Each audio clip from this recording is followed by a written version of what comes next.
Hello collectors, and welcome to another Bossk Bounty video, and welcome to episode 195 of Ask Bossk Bounty. This is the weekly Q&A series that drops every Sunday, where I take your questions from the comment section below and do my best to answer them. So if you do have a question for next week's episode and you want to be featured in the video, be sure to leave that question in the comments of this video. Just want to apologise for the no video last Sunday.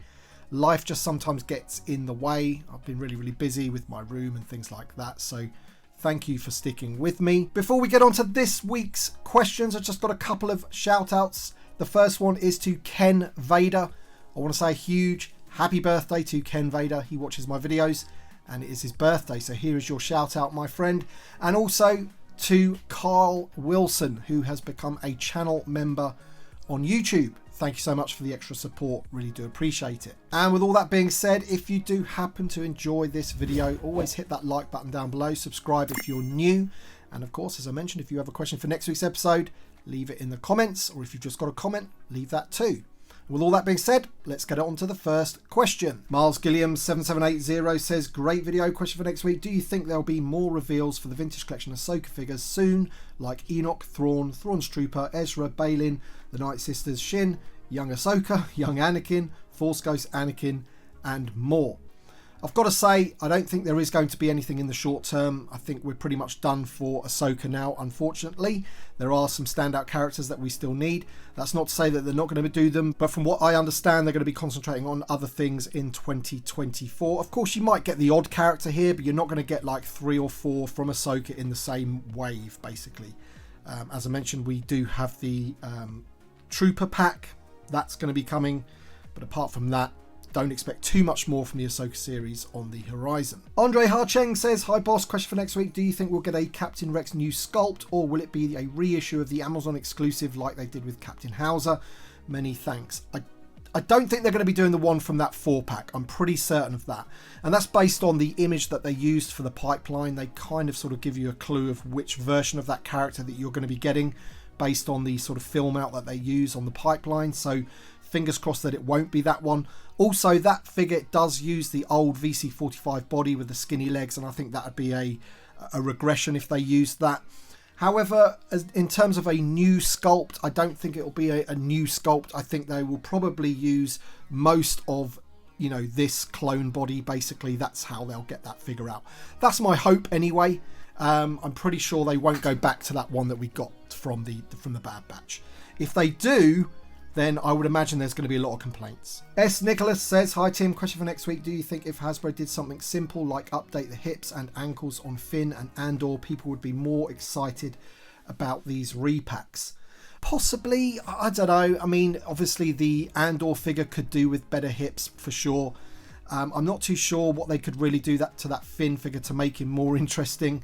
I think really what they should have done, if you're going to be doing a Finn, then they should have maybe done a different version of Finn. You know, you've already got the Force Awakens one. Okay, it's not in a vintage collection line, but it is a super articulated Finn. Maybe they should have done the one from the Rise of Skywalker instead. Andor, I mean, I would have preferred Andor from the beginning of Rogue One, from his like Jedi outfit with his like blue Parker coat on. That would have been more preferable to me. But, you know, these are 2 easy repacks for them, essentially, and you know, the line is littered with repacks. They have to do that, basically, you know, along with obviously new figures and retools and kit bashes. Repacks is just part of it all, really. Of course, you know, we'd like them updated though. Mitchell G says, hey Tim, in years past Hasbro really knew how to have fun with variants, and it seems like they have forgotten the practice altogether. In the Saga collection and TVC 1.0 there were chase cards with foil as well as different card titles, for example Boba Fett VC09 on ESB and Return of the Jedi, and the Revenge of the Jedi cards. And in the 30th anniversary there were silver coins and gold coins. In the Legacy and Saga Legends, SL12 for example had 4 different coloured clones for the Clone Trooper officer. All these variants drove us mad trying to collect them all, but also generated a lot of fun and excitement at the same time. Do you like purposeful variants, and would you like to see Hasbro return to doing some in the TVC line? So yeah, I need to be a little bit careful with this, because as a rule I'm not really a massive fan on gimmicky things in the vintage collection. You know, like carbonized and things like that. It's not for me. I really don't like those. But I do like the foil chase, and I do like the Revenge of the Jedi, especially the Revenge of the Jedi, because that does sort of hark back to, you know, the Kenner days and the fact that the Return of the Jedi was almost called Revenge of the Jedi until he changed it late on. So even some of the Kenner sort of like offer stickers and everything have the mention of Revenge of the Jedi on there. So I kind of like that. But as a rule, I don't really like these gimmicky things. So on one hand, I would like more of that sort of thing because it does make it more of a hobby, more of a collectible. It makes it a little bit more fun. But on the other hand, I don't really want to give them more excuses to sort of repack figures that we've already got, basically. PathDoc22 says, hi Tim, got 2 questions. Number 1, in discussing the number of OT figures that have been released in the vintage collection, do you know why there are so many more Return of the Jedi figures that have been released when compared to A New Hope and The Empire Strikes Back? Is it because merchandise from the Return of the Jedi typically has sold more in the past? And the second question, if Lucas sold the franchise to you, what would you have done differently from what Disney has done? And would you have included him as an advisor on the projects? So the second question there, let's get that one out of the way. What would I have done differently? It's difficult to say, isn't it? I would definitely have kept Lucas as an advisor.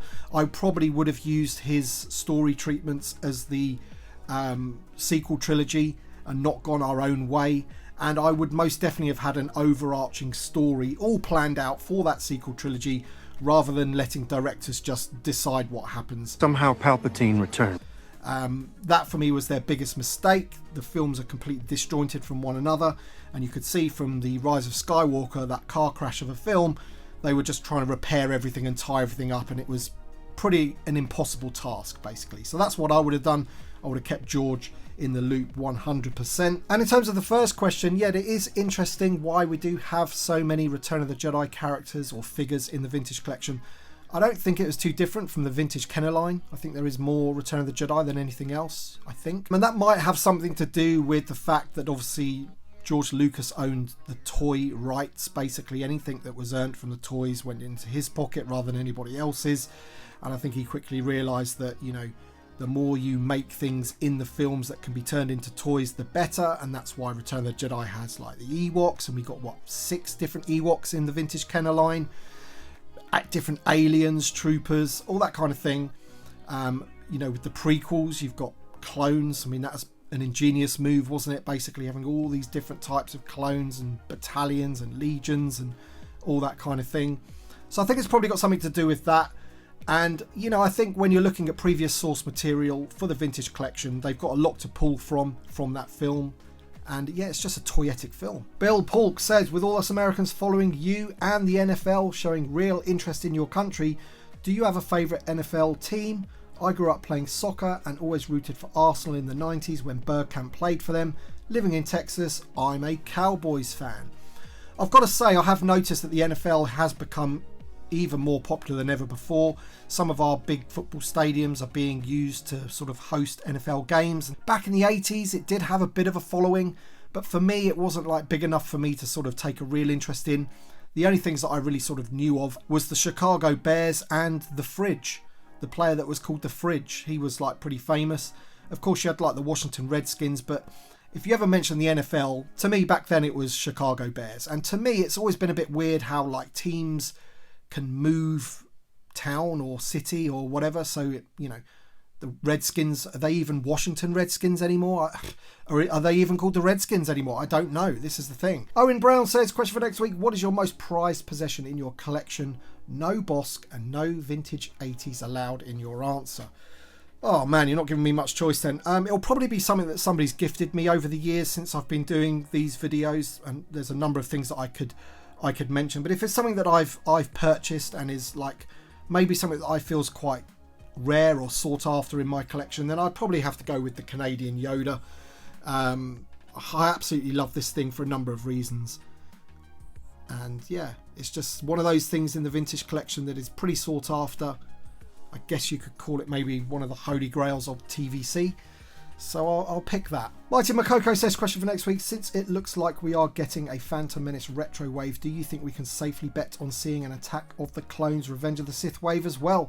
Maybe a retro wave based on the Clone Wars Bad Batch later down the road as well.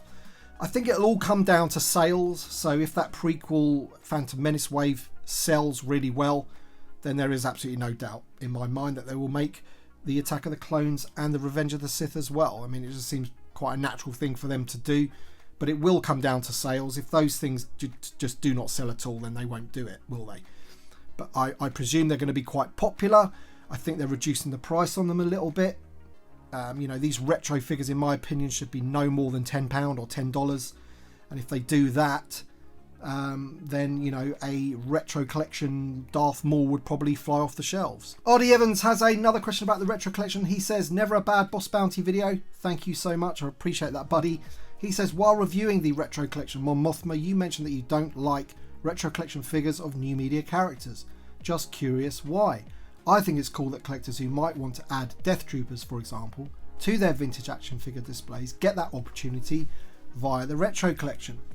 So there's a couple of reasons for this, really. I think originally when the retro collection came out, it was those first 6 A New Hope characters, and it was designed to sort of hit that nostalgic thing for an adult collector, see them on the store shelves and go, wow, I used to have that as a kid, and pick them up relatively cheap for $9.99 or whatever they were. I think Hasbro have sort of seen that was a bit of a cash cow and thought to themselves that they can just pump out whatever they like into the retro collection. And I just don't see the point in putting a new media figure on a retro style card. I know they do that with the vintage collection, and that's where I feel that should be, because for me, the vintage collection is a continuation of the original Kenner line. It's what Kenner would have done if they were still around now.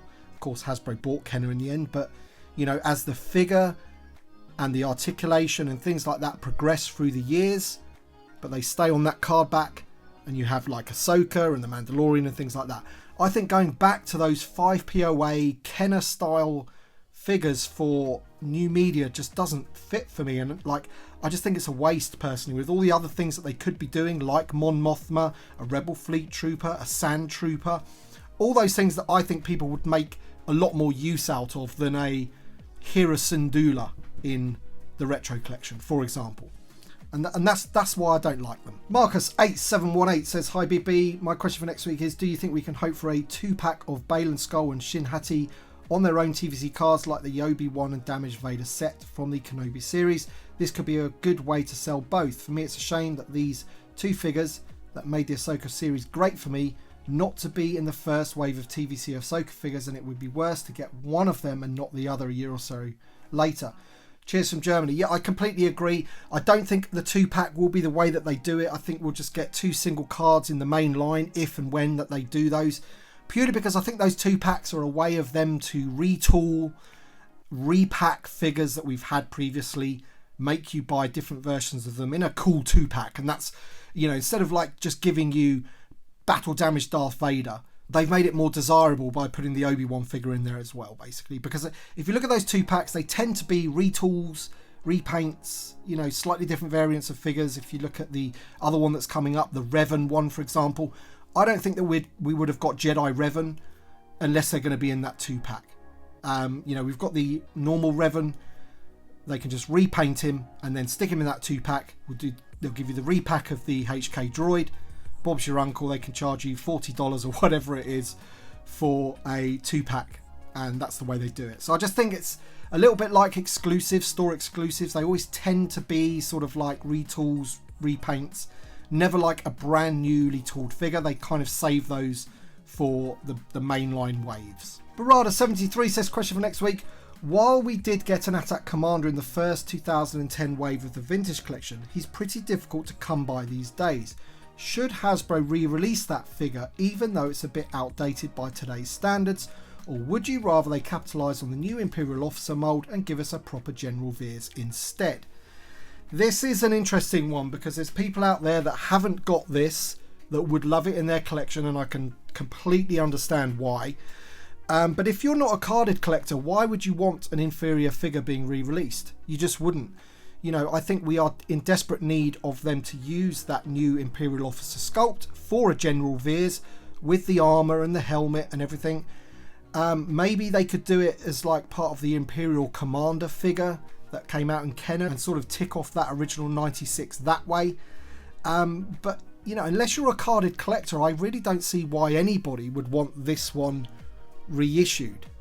I can understand why carded collectors would want that because it is a cool card. But in terms of the figure itself, yeah, I don't think they need to. So that's kind of one of my ones that is like safe from reissue. Personally, I did a whole video about safe from reissues, and that's like, you know, older clones and stuff like that. If you think about the clone trooper that's on VC15, for example, they're never going to re-release VC15 because they've got VC45, and they're not going to re-release VC45 because they've got the new Phase 1 clone trooper coming out. So it's a bit like that, really. You know, it's funny with these TVC 1.0 figures because, you know, Grand Moff Tarkin's another one, isn't it? I'm sure there's people out there that do not have Grand Moff Tarkin on that card, want that version carded for their collection. But me personally, I've got that already, so I don't really need it. So what do I want? I would prefer them to use the new body for an all-new Tarkin. I mean, they could kill two birds with one stone and give us an all-new Tarkin, but use the same card back. But then I think they're going to have to give it a new number, because if it is a new figure, it should have a new number. And then you're still going to get people saying, well, I need VC, whatever it is, 98 in my collection. I need that Tarkin, that exact one. So it's a difficult one. TN Shin Fan 4461 says, hi, Boss Bounty, question for next week. Do you think we'll ever get a Shasha Teal for the Jabba's Palace? There has only been one Ishitib figure in the entirety of Star Wars figures history. Also, I've seen her pop up regularly on the March Madness bracket. Greetings from Switzerland. I think that's one that a lot of people would definitely want. I think now the 40th anniversary year of Return of the Jedi is coming to an end. I think they may have missed the opportunity to do that. I think that's one of those figures that would probably maybe get in like a 4-pack of like Aliens or something. Something that they can maybe use parts of another figure for the body, perhaps. Similar to what they've done with Squidhead. I couldn't see them making a Shasha Teal all new from the ground up and then putting them in the main line. Unfortunately, it's bad, but I just can't see them doing that. Dwayne Cook 952 says, hey Tim, question for next time. I noticed the Morgan Elsbeth figure, like the Black Series one, has the same style of legs used for Dark Ray. Do you think maybe TVC will use these to make a Dark Vision Ray, or better yet, a SARS Ventress? Keep up the good work. So yeah, here is Morgan Elsbeth, and yeah, we'll just take a look at those legs right now. And yeah, they kind of have that sort of like wrapping to them. And a lot of people I've seen that have got this figure have mentioned a SARS Ventress. So maybe that is a possibility that they could do that. Dark Ray is another one. I personally can't see us getting Dark Ray in the vintage collection, but you never know. If they've got the parts and they think it's an easy one for them to put out, then they'll do it, won't they? If there's a lot of tooling involved, then they probably won't. Will Brightmore 1737 says, hi BB, question for next week. With the Cantina Band pack having 7 figures, are there any other groups of characters you'd like to have in packs containing more than the conventional 4? Realistically, I think some Battle of Yavin pilots in need of an update, Red Leader, Gold Leader, Porkins, and their respective astromechs, perhaps 3 of each, would be awesome. All the best, dude. And yeah, that is a great idea, but I think if they were to do that, I think they should look back at like those like battle packs and evolution packs that they used to do in the Legacy collection for that type of thing. They need to get away from putting named characters in these army builder 4-packs or 7-packs or whatever they are. That 7-pack actually of the band members, that was pretty good, wasn't it? Because they were all exactly the same, which like they are in the film. They've just got a few different instruments, so that is, you know, that is in line with what those packs should do. Just like the original Stormtrooper one, you had 3 Stormtroopers and then one with a pauldron that you could remove if you wanted to, so you still had 4 Stormtroopers. So for me, if they're going to be doing something like, you know, as you mentioned there, those 3 pilots with their astromechs, then they need to be in some kind of like battle pack or something like that. And of course there are some there like Porkins and Gold Leader that you'd probably want carded as well. So it's a difficult thing for them to do. In terms of like more than 4 in a proper army builder pack, then I would, you know, something like the Rogue One assault team, some of those like rebel sort of soldiers basically, or even maybe the rebel commandos from Endor. You know, you could get lots of different versions of them without naming any of them into a 4-pack or a 7-pack or whatever. Shakes the Clone says, question, how do you pick the questions? And that is a pretty good question, my friend. So I look obviously at the comment section of each video, and I never miss a question in terms of reading what that question is, so there's no worry there. But I try to sort of pick questions that I feel are maybe relevant to something that's happening in the community at the time. So it could be based on new releases. For example, we had a question about Morgan Elsbeth. There she is, she's new, so it's a good question to put in the video. I like to sort of include ones that like speculate about the future, what potentially we could have in the future, things that I want, potential things that I might know a little bit about, that kind of thing, without giving too much away. So yeah, it's kind of like that. I mean, I always have so many questions to go through, but that is the whole idea.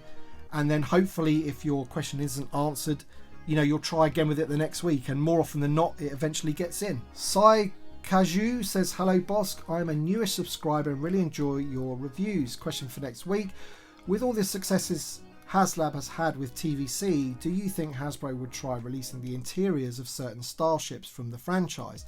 I mean ships like the Stinger Mantis from the Jedi games. While I know fans would want the full ship, how the wings deploys in landing and flight mode would make it hard to display. Your thoughts? I personally think with HasLabs going forward, you're either going to get the full vehicle like the Ghost and the Razor Crest, or it'll be some kind of large playset like the Death Star or the Cantina or something like that. I feel that they want to pick something that's quite iconic, or like a dream project like the barge, but also something that you can have lots of figures in. And I'm not saying like the internal of a ship could do that. You know, for example, the bridge on the Star Destroyer would be amazing for all of the bounty hunters and things like that. But I don't think that's really exciting enough for it to be a HasLab personally. And I just feel that going forward, it'll always be like either a big ship or a playset that's like too big to do in like the main sort of line. Conrad Pad says, hey BB, can you help me understand why the Black Series figures from New Media are released quicker than New Media TVC figures? Is it a budget thing, or are the molds easier to develop at the 6-inch scale? I don't think that's the case. No, I think it's got all to do with the retailers and what they want to stock, and Hasbro feeling that the Black Series is the line to put out sort of like the relevant things that are happening at that moment in time. So basically all the New Media stuff. They will eventually make their way into TVC, but I think they think that the TVC collectors want more original trilogy and things like that. And that may be true. It may not be true. We don't know. I think many TVC collectors want both. I do think there is a large element of TVC collectors that are in it purely for original trilogy, and that's absolutely fine. But I think the Black Series is, you know, your $27 figures on the shelves. The retailers love them. And, you know, you want your Ahsokas and your Book of Boba Fett figures in those boxes on the store shelves when these things hit. Bob Saget Bill Gates says, hi Boss, question for next week. With both the Revans and HK-47 coming soon to TVC, do you think there's a chance we get any other main characters from the Knights of the Old Republic in TVC? Knights of the Old Republic is so loved by the fan base that it seems like a no-brainer for Hasbro.